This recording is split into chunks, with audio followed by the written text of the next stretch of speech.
Il est 8 heures. Comme tous les matins, Stanislas Zézé se prépare pour le travail. Avant que son épouse ne soit prête, il a juste le temps de prendre un léger repas et suivre l'actualité.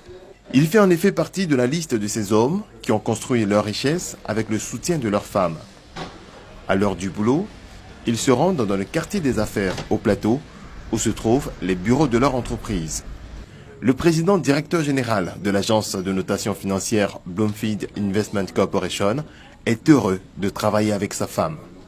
Ma femme va apporter cet esprit critique là, dans les décisions prises pour l'investissement, pour l'organisation, pour la structuration du business et surtout pour les partenariats. Si les structures au sein du groupe sont bien gérées, de même que le foyer, c'est tout simplement parce que les règles de base ont été fixées. Donc on fait véritablement la part des choses.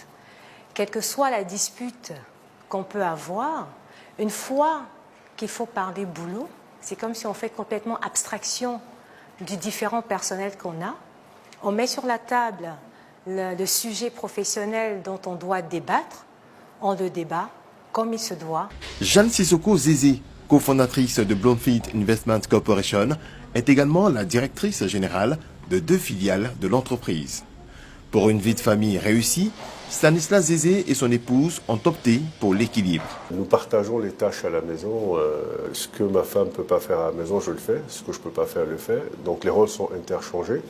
Il n'y a pas de distinction particulière ou de tâches assignées à l'un et à l'autre. Donc toutes les tâches sont interchangeables et nous arrangeons de sorte à ce qu'il y ait une certaine harmonie, de sorte à ce qu'il n'y ait pas de rupture ni dans la famille, ni au travail.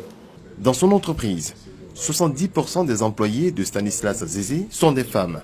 Jeanne Zézé ne trouve aucun inconvénient à cette situation. Si je dois me méfier de toutes les femmes qui s'approchent de mon époux, je ne vais pas m'en sortir. Donc je pense qu'il y a un minimum de confiance qu'il faut déjà accorder à son époux. Mais surtout, il y a un niveau de confiance qu'il faut avoir en soi-même. Les collaboratrices de mon mari, je les apprécie à juste titre pour le travail qu'elles font. Elles abattent un travail remarquable. Développer une entreprise avec son conjoint ou sa conjointe est une belle aventure, à condition de préserver les droits de chacun et de suivre les principes de base d'une bonne gestion et d'un bon management réussi.